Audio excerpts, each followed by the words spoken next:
Olha, eu acho que quando a gente apresenta um livro para os alunos, para as crianças, primeira coisa a gente tem que acreditar muito naquele livro e gostar muito daquele livro. E aí tu vai fazer essa apresentação com afeto.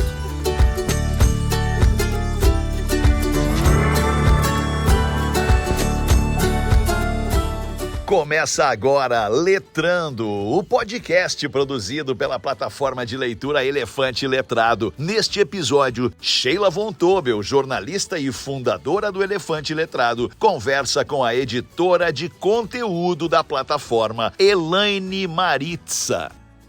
Olá, bem-vindos a mais um podcast Letrando. E o papo de hoje é com uma pessoa da casa do Elefante Letrado. Ela já esteve aqui participando de outros podcasts, mas hoje ela é a estrela. Elaine, muito obrigada por topar bater esse papo conosco e nos contar um pouco mais agora detalhadamente do que é ser um editor, de como foi ser professora, enfim, já vamos começar contando um pouco da tua experiência. Tu foi professora por 20 anos. Um pouco mais até. Um pouco mais de português e literatura. Sim. Conta pra nós um pouco dessa experiência. Então, muito legal estar aqui, Sheila, eu agradeço o convite. É um prazer para nós, obrigada. Então, legal. Bom, eu resolvi ser professora muito cedo, fiz magistério no Instituto de Educação, Então comecei dando aula para os pequenos. E uma característica assim, do meu trabalho é que a literatura sempre era o carro-chefe, sabe? Então assim, qualquer projeto que eu pensava com os alunos, a literatura estava na frente. Que legal. Então, ela entrou quando eu era criança, eu lia muito, né? Comecei a ler muito cedo. E depois, na sala de aula, era isso. E acho que tu dava aula nos anos iniciais? Nos anos primeiro, iniciais. Segundo, Isso. Alfabetização? Nunca alfabetizei. Foi a única coisa que eu nunca fiz. Tá. Mas eu dei aula na segunda época, era série, né? Segunda série, terceira série, quarta série. E aí fui indo, quinta série, sexta série. Depois fiz letras, né? Então, assim, fazer o curso de letras, a graduação em letras, foi meio natural. Porque a literatura fazia parte, assim, da vida. Já fazia parte da tua vida. Isso. Então, eu fui fazer letras, daí me formei em letras. Passei a dar aula no Fundi 2, né? No Fundamental 2. Da quinta à oitava série, na época. E depois, então, fui dar aula no ensino médio. Que foi onde, assim, eu, me esbaldei dando aula de literatura, né? E fiz uma pós-graduação em literatura brasileira e infanto-juvenil. E tu deu aula em colégio público, privado, os dois? Em colégio privado. Em colégio privado. Nunca dei aula em escola pública, apenas nas escolas privadas de Porto Alegre. Privadas. Elaine, e como professora de literatura, o que tu recomendava para os alunos? Bom, a gente trabalhava, obviamente, com os cânones, né? Trabalhava com os autores canônicos. Mas também o professor de literatura… Explica para quem está nos assistindo o que é literatura canônica, que acho que muitas pessoas não sabem o que significa. São aqueles autores consagrados, né? Consagrados pela academia. Então, Machado de Assis, o José de Alencar, a Clarice Lispector, enfim. E o professor de literatura precisa estar muito antenado o tempo todo para o que está sendo lançado, para o que está surgindo, para a gente poder contrabalançar, trabalhar com os autores canônicos, né, com os clássicos e também apresentar para os alunos o que tem de novo, o que é apresentado como novidade na cena, né, da literatura, seja no Brasil, seja fora dele. Então sempre eu levava para eles aquilo que eu entendia que era bacana, que tinha qualidade, né? Passava pelo meu crivo. Sim. E aí eu levava para eles, para os alunos, o que a gente… sempre esse balanceando, né? Levava a literatura mais antiga, às vezes reclamava um pouco, e daí é legal salientar… pela dificuldade de entender as palavras. E daí é interessante salientar o papel do professor nesse momento, né? Quando diz, mas é muito difícil, então essa mediação. E isso foi uma coisa que eu sempre gostei muito de fazer, né? Ser a mediadora entre o livro e os leitores. Essa era a grande função, assim. Pois é, como é que a gente vence essa barreira de… Eu, por exemplo, comecei a ler um livro outro dia… Só que era tão difícil, as palavras eram tão complicadas e muitas palavras novas e novas, no caso antigas, mas novas para mim, para o meu vocabulário, que eu desisti. Porque não dava tempo. Eu ia, para entender o livro, eu ia ter que ficar com o dicionário muito mais tempo para aprender aquelas palavras. Sim. Como é que vence essa barreira? Olha, eu acho que quando a gente apresenta um livro para os alunos, para as crianças, primeira coisa, a gente tem que acreditar muito naquele livro e gostar muito daquele livro. E aí, tu vai fazer essa apresentação com afeto. Os meus alunos me chamaram a atenção certa vez, alunos de 3º ano do ensino médio. Disseram, Elaine, tu já reparou que tu fica, quando tu tá com um livro na mão, tu fica fazendo carinho nele? E eu falei, não, nunca tinha reparado. Embalando o bebê. Então assim, eu ficava com o livro na mão e alisando a capa do livro. Então, aí eu, enfim, me dei conta de que a leitura, né, a literatura era um valor para mim, mas o objeto também era um valor. Claro. Né? Então, isso eu acho que é muito importante. Que seja uma relação de afeto do professor com o livro, com a leitura, com o texto. E aí ele vai segurar na mão desse leitor, né, menos experiente, e vai trazer, e vai trabalhar junto, e vai ler fragmentos junto. Às vezes é comum que o professor mande fazer a leitura em casa e durante a aula ele trabalha com outras coisas, com as características, com as datas, Eu acho que tem que levar para dentro da sala de aula o texto e vamos ler juntos, vamos trabalhar juntos, vamos ler juntos, vamos vencer essa barreira juntos a dificuldade. Sim. E por isso o papel do mediador, seja ele o pai, a mãe, o professor, o bibliotecário, é fundamental nesse processo. Sim. Elaine, e quando que tu começou a trabalhar? Bom, aí tu fez letras. Fiz. E em que momento tu começou a editar livros? E eu quero saber também um pouco sobre o papel do editor. Tá bem. E tenho várias perguntas sobre isso. Claro, vamos quero conversando. esclarecer as minhas dúvidas. Vamos conversando. Como é que eu me tornei editora? Eu penso que o que me credenciou para ser editora foi, obviamente, a minha formação, letras, pós-graduação, enfim, e a sala de aula. A sala de aula, o trabalho com os alunos, o trabalho com as crianças, né? Toda essa experiência me credenciou para o trabalho como editora. Eu recebi um convite em 2004, em 2003, eu recebi um convite de um editor aqui de Porto Alegre. Há 20 anos. E isso me chamou para conversar. E aí ele me disse, olha, eu quero criar um catálogo infantil e juvenil na minha empresa, né? Na minha editora. E eu acho que tu é a pessoa que vai fazer isso. Olha, no primeiro momento eu levei um susto, assim, tipo, como assim, né? E aí eu entendi que essa bagagem de sala de aula, de entender a criança, de entender o jovem, entender o que ele pensa, o que ele gosta, como é que ele entra no livro, isso era uma bagagem interessante. Sim. E, na minha opinião, uma bagagem que faz toda a diferença na hora de fazer a curadoria, de escolher o que apresentar para o leitor. Isso. Então foi isso, e obviamente o conhecimento teórico, né? Claro. E então eu criei um catálogo inteiro, né? E na Artes e Ofícios, que inclusive é a nossa parceira aqui no Elefante Letrado. E aí comecei, né? Comecei a fazer livros. E aí quando eu encontrava às vezes ex-alunos, eles me diziam, Elaine, tu não tá mais dando aula? Não, eu não tô mais dando aula, o que tu tá fazendo? Eu tô fazendo livros. Como assim? E aí eu dizia pra eles, e eles falavam, Elaine, mas tu achou o lugar perfeito pra ti. Além de leitor, agora tu tá fazendo livros. Sim. Então, esse é o papel do editor. Fazer livros. E a relação do editor com o autor. Como é que funciona? Porque é diferente de uma revisão ortográfica, por exemplo. O editor, ele dá palpite no livro, ele diz, eu acho que tu tem que mudar isso aqui, acho que tu tem que mudar aquilo ali, enfim, mudar sentenças, mudar capítulos nos livros. O editor tem esse papel? Sim, acho que esse é um papel super importante do editor, né? É pegar o texto, fazer a leitura crítica, né? O que seria a leitura crítica? Para além da revisão, né? É ler o texto e tentar entender as qualidades que aquele texto tem. É tentar entender se ele está redondinho, se ele está bem costurado, se tem alguma coisa sobrando, se tem alguma coisa faltando, né? E aí, bom, falar com o autor.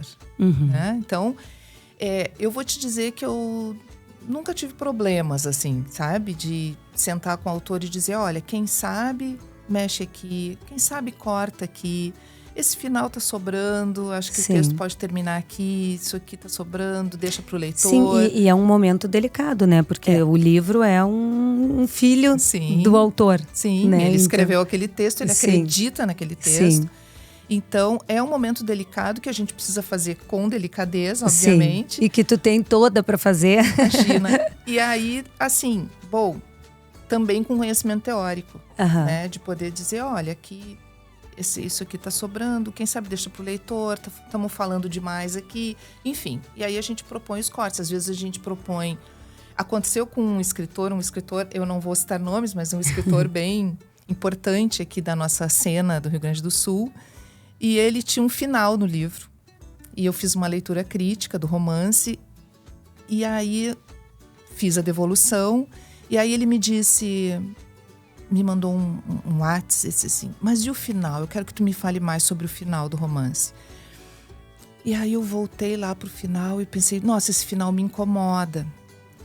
E aí cheguei no que eu queria dizer para ele. Eu digo, tá, olha, esse final tá sobrando e tal. Ele me devolveu, ele me respondeu assim, eu comecei o romance por esse final. Essa frase foi a primeira frase do romance. E eu pensei, puxa vida, que besteira que eu fiz, meu Deus. E aí, fiquei mal, sabe? Sim. Fiquei mal, pensei, nossa, que barbeiragem a minha. E aí, 2 ou 3 dias depois, chega um e-mail dele dizendo, tirei a frase, tirei o final. Aí eu fiquei muito orgulhosa de mim mesma, né? E pensei, esse é o meu trabalho, né? Sim. Então, assim, a gente ser também muito honesta com a própria leitura. Sim. Bom, é isso que eu penso, é isso que eu vou dizer pro autor. Claro. E aí a gente vai, pode ser que ele me convença o contrário, pode ser que não, né? E essa é a importância da leitura crítica, né? Isso. E a leitura crítica pode ser feita por quem? Quais são as habilidades que a pessoa tem que ter para poder ser um crítico de obras literárias? Bom, eu penso que o conhecimento teórico, né, com certeza, ou seja, a gente conhecer teoria da literatura, conhecer literatura, ser um leitor, né? Conhecer muitas obras, conhecer diferentes estilos, conhecer literatura, ter lido muito, né? Eu acho que isso credencia alguém para fazer uma leitura crítica, né?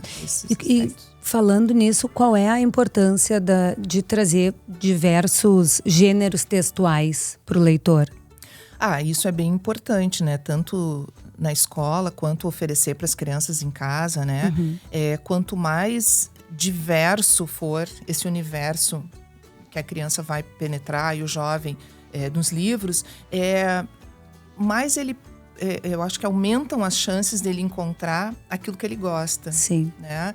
Então, às vezes, eu ofereço sempre a mesma coisa para aquela criança e ele não é aquilo que ele quer ler. E aí a gente corre o risco, então, de não ganhar um perder, leitor.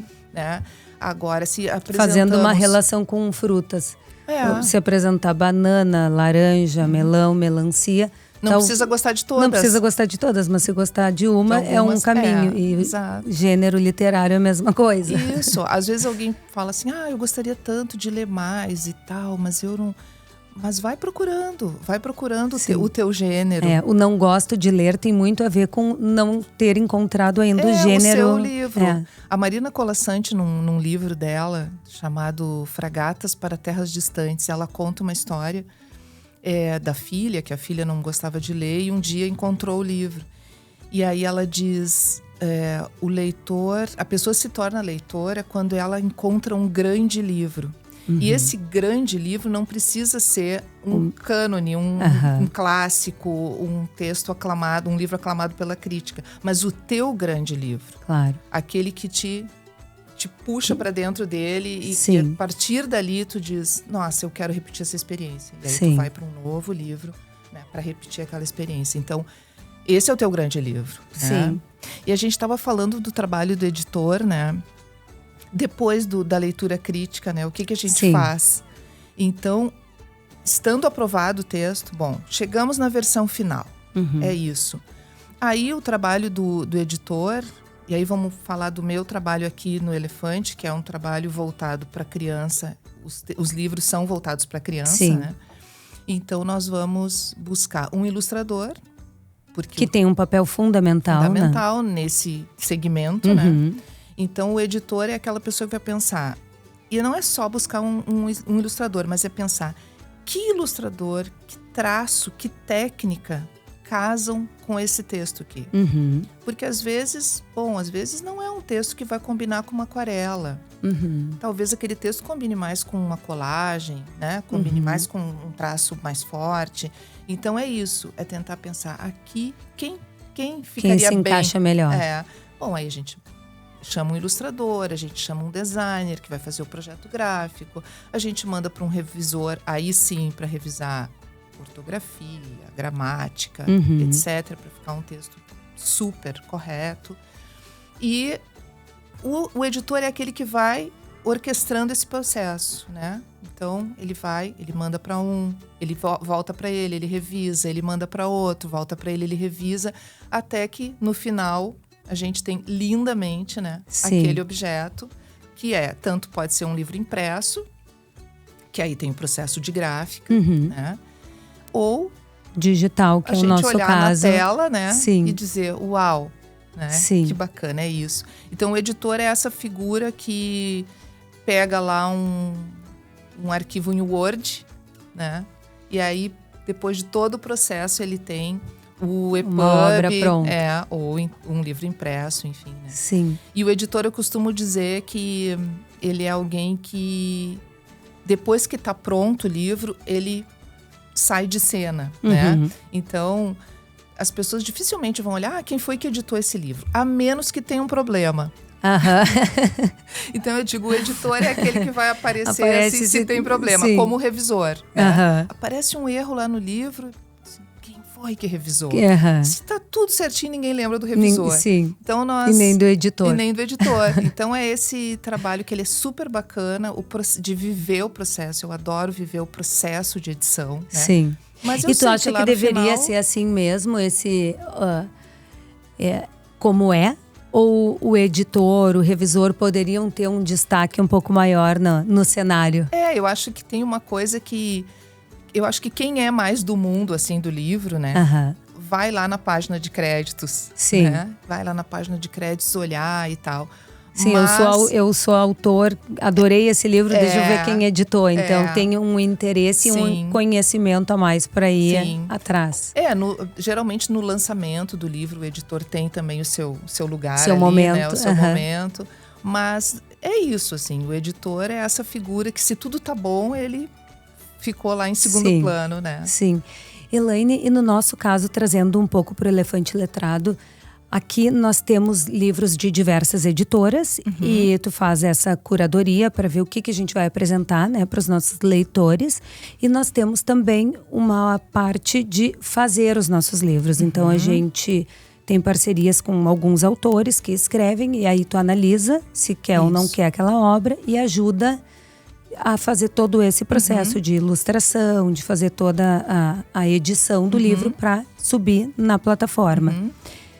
Quão conectada tu tem que estar ainda com as escolas, ou com os alunos, ou com as crianças dessa faixa etária para entender e analisar um texto e dizer: isso aqui eu acho que é bacana para uma criança de 2ª série ou de 2º ano. Sim. Isso aqui eu acho que é bacana para uma criança de 5º ano.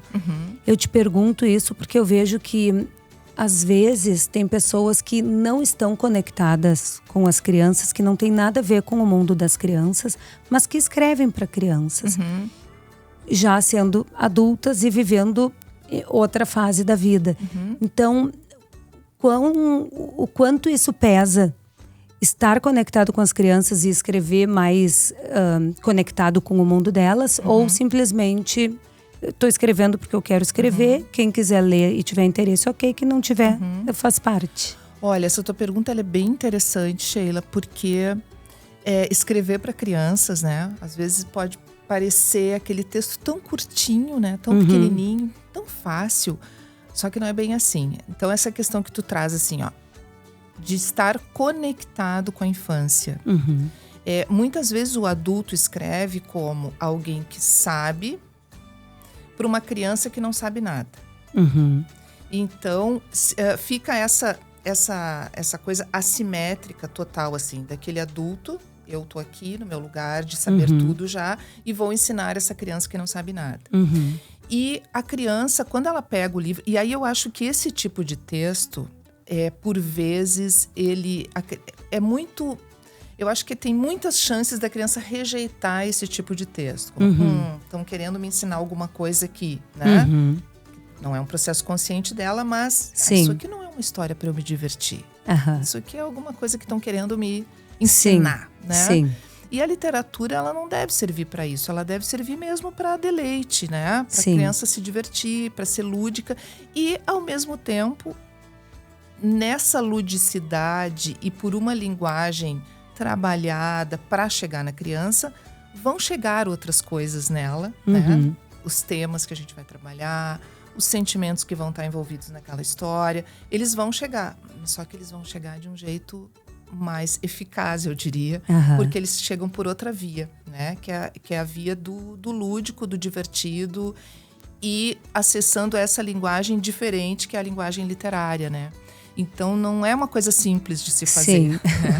E quando tu pergunta, assim, o quão conectada eu tenho que estar, eu procuro, assim, estar muito por dentro, por exemplo, do que tá por aí de livros. Então, assim, eu costumo assinar, né? Eu assinei até pouco tempo uma dessas assinaturas de livros infantis para eu estar sabendo o que estão lançando o tempo todo. Então, eu me conecto muito, assim, via redes sociais, né? Sigo vários perfis para saber o que está, né? O que está vindo, o que está entrando na cena da literatura para crianças.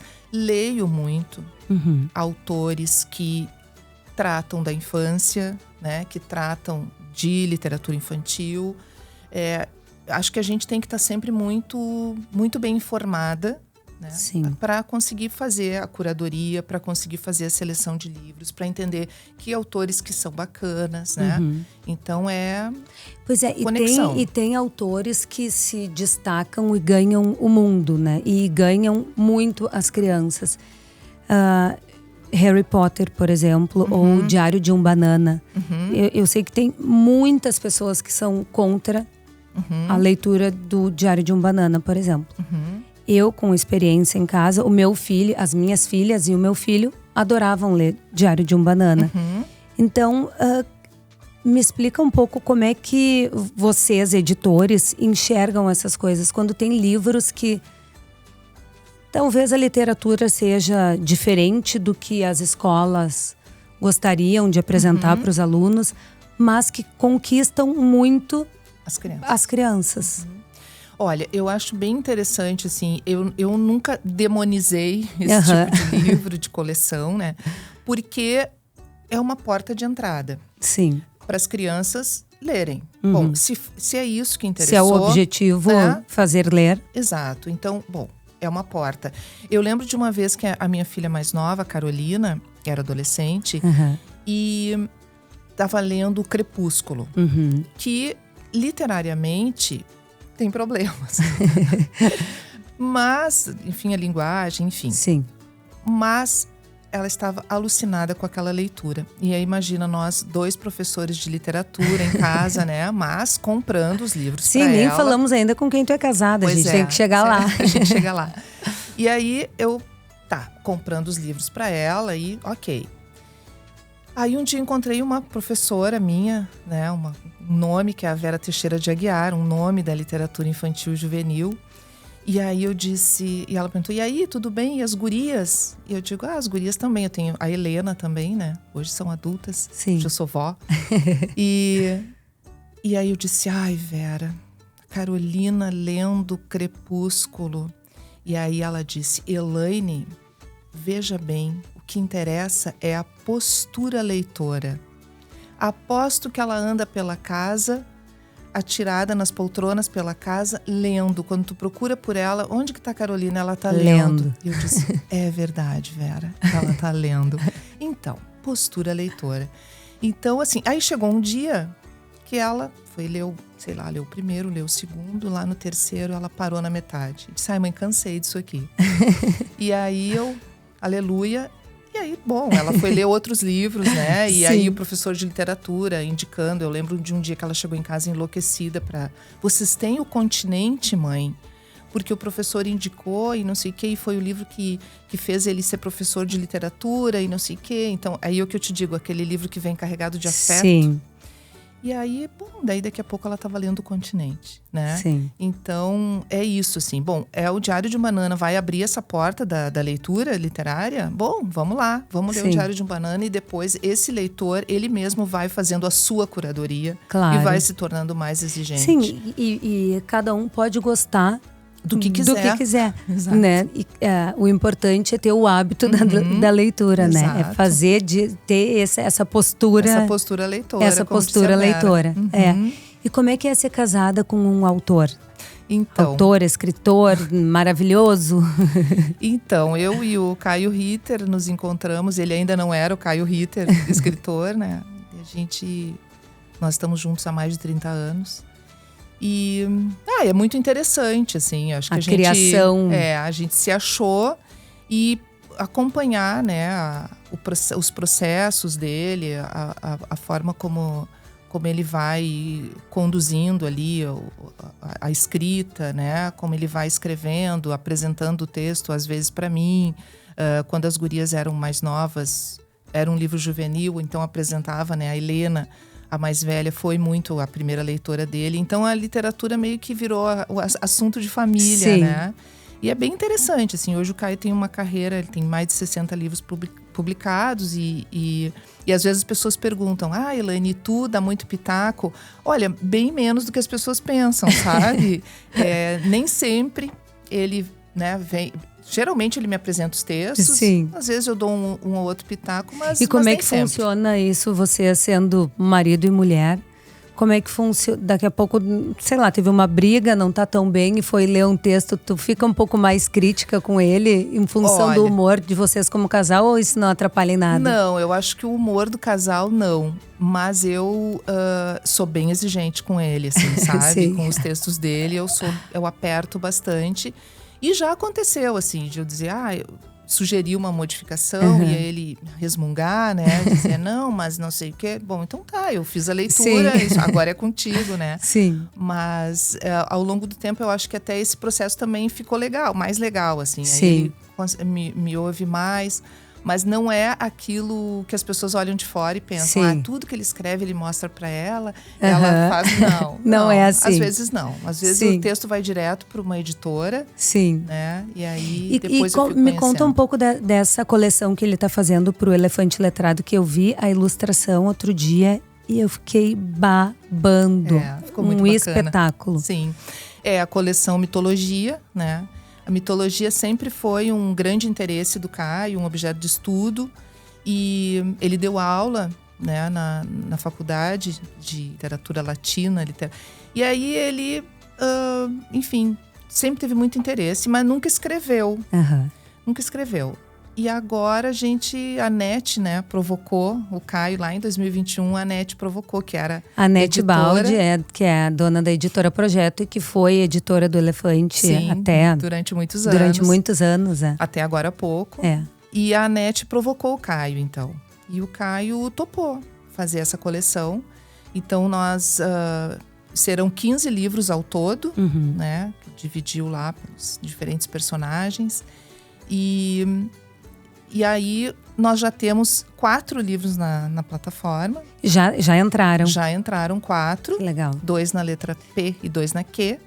E agora, até o final de agosto, entram mais 2. A gente tem que fazer um evento de lançamento. Isso. Quando a coleção estiver completa, vamos fazer? Vamos fazer. E o Ike Katirian é o ilustrador. Ele fez uma ilustração incrível, né? A gente olha, parece assim uma colagem, parece que é papel Vamos mostrar colado. aqui as ilustrações. E então, assim, acho que casou muito, que é esse casamento que eu falava antes, que o editor tem que fazer, né? Do texto com a ilustração. Eu acho que ficou um casamento muito bacana ali. E o Caio fez a coleção especialmente pro Elefante Letrado. Sim. É só aqui que vai ter. o pessoal vai encontrar. Que legal. Elaine, e Tu acha que ao longo desses 20 anos tiveram algumas mudanças significativas nesse mundo editorial? A gente tem a questão do digital e do físico, né? Além dessa que é a mais óbvia, tu percebeu alguma evolução ou alguma, enfim, diferença que tu acha relevante a gente comentar? Eu acho que sim. Eu penso que há uma preocupação muito grande das editoras que publicam para a criança e para o adolescente com a qualidade do que vão entregar. Acho que há uma preocupação interessante com a infância, com as infâncias, né? Tem muito livro que é muito cuidado, né, para pensar o que vai entregar da mão dessas crianças. E isso é muito interessante, assim, de perceber, né?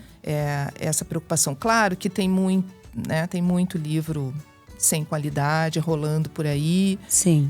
Mas a gente percebe, assim, acho que os estudos, né, os conhecimentos sobre a infância, eles evoluíram, vêm evoluindo sempre, né? Quem são essas crianças que estão aí.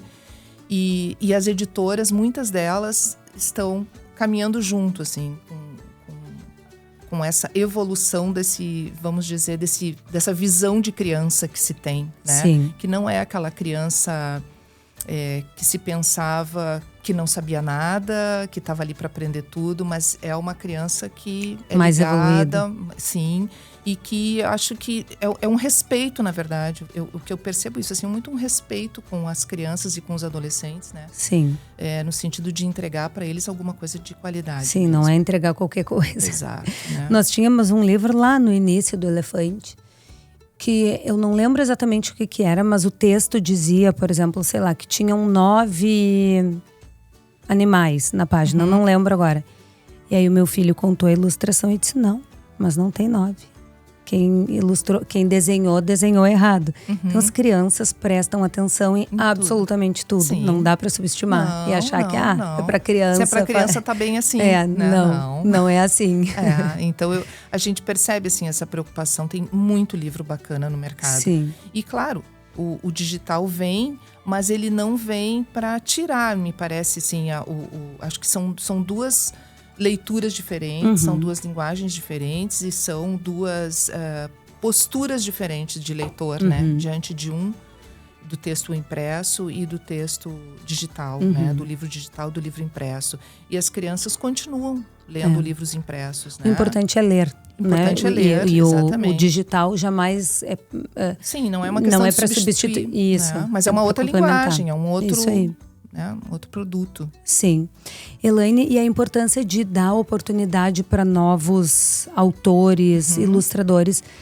Quando a gente começou aqui no Elefante, a primeira coisa que a gente fez foi contratar muitos autores novos, porque a ideia era nova, a gente não queria contar para as editoras o que a gente estava fazendo, porque eu pensava, bom, se eu contar o que eu vou fazer, talvez eles façam antes de mim, e aí eu perdi a oportunidade. Sim. E aí nós tivemos muitos autores novos. E a nossa primeira resistência foi chegar na escola e... mas não tem Ruth Rocha. Mas não tem Monteiro Lobato. Mas não tem Ziraldo. Não tem Pedro Bandeira, então não quero. E aí, lá atrás, e aí foi quando a NET veio trabalhar conosco. A gente, para tudo e vamos rever tudo. Isso já com o avião andando há 2 anos. Sim. Mas hoje, agora, depois de 10 anos, depois da gente ter refeito toda a curadoria, a biblioteca está um espetáculo excelente. Eu sempre fico com essa coisa de por que não dar oportunidade para novos autores e por que as escolas resistem, ou as pessoas, enfim, resistem tanto a novos autores? Essa questão do novo, ela é bem complexa, né? Eu penso que uma coisa que ajuda muito a gente conseguir entrar com um autor novo é o produto que a gente está entregando. Então, por exemplo, quando eu lancei alguns autores novos de livros impressos, né? Trabalhava com outras editoras, era assim, vamos chamar então um ilustrador super bacana. vamos fazer uma capa sensacional, né? E aí esse autor, aí vai entrar, é um produto inteiro que a gente está vendendo, né? Sim. Não é assim, o autor fulano de tal, mas quem é fulano de tal? Não, olha esse livro, olha isso, olha que bacana. Então acho que fazer esse casamento, né, de um autor novo, com um ilustrador já mais conhecido, com um trabalho bacana, e com uma boa editora. Aí que vai fazer esse, né, essa costura. Essa costura. Ou pegar um autor super e pegar um ilustrador novo, né? Sim. Então, acho que esse casamento pode ser a solução, né, para apresentar as novidades nas escolas. E, claro, as escolas, os professores geralmente querem os figurões, como eu chamo, né? Sim. Mas acho que isso também, ter os figurões na plataforma, também nos credencia a apresentar autores novos, sabe? Sim. A gente sabe o que está fazendo. Então, esse autor aqui que a gente está apresentando, que vocês não conhecem, ele é bacana também, né? Porque o nosso trabalho prima sempre pela qualidade. Sim. Então, eu acho que Perfeito. Talvez fosse tudo muito novo, né? Sim. Lá, a plataforma era nova. A tecnologia, autor, tudo, todo mundo. Isso. Então, acho que essa costura aí do novo com o mais... O que já está com o selo, né? Consolidado. Isso. Acho que isso é bem importante. Sim. Bom, eu acho que a gente está chegando no nosso tempo. Eu tenho mais várias perguntas para te fazer, mas eu acho que eu vou deixar para uma segunda rodada, para não ficar tão extenso. Tá bem. E quer dizer mais alguma coisa antes da gente encerrar esse? Não, eu acho que é isso mesmo, assim, convidar os leitores, né, e as leitoras a entrarem lá nos nossos livros, vão encontrar maravilhas nas nossas estantes, nas nossas prateleiras. Entrem lá na coleção do Caio Ritter, a coleção Mitologia. Que tá um espetáculo. Tá linda demais. E quero também falar de uma outra coleção nova que saiu agora, que é a coleção do Marcelo Carneiro da Cunha. Sim, que esteve aqui conosco, maravilhoso. Aqui, com o Guazelli, o Eloar Guazelli, que é um ilustrador incrível. Então essa dupla tá com a coleção Alexandre o Pequeno. São 4 títulos, nós temos 2 já na plataforma. Já prontos. E já logo entrando mais 2. Mais 2. Então fica aqui o meu convite para o pessoal conhecer o que a gente vem fazendo. Que legal. Bom, muito obrigada. A gente conversa de novo nas próximas semanas para trazer mais coisas de editoria, de livros, de escolas. E para você que nos assistiu, muito obrigada. Se puder curtir, comentar, compartilhar, a gente agradece. Até a próxima. Este foi mais um Letrando, o podcast do Elefante Letrado, com a apresentação de Sheila Von Tobel.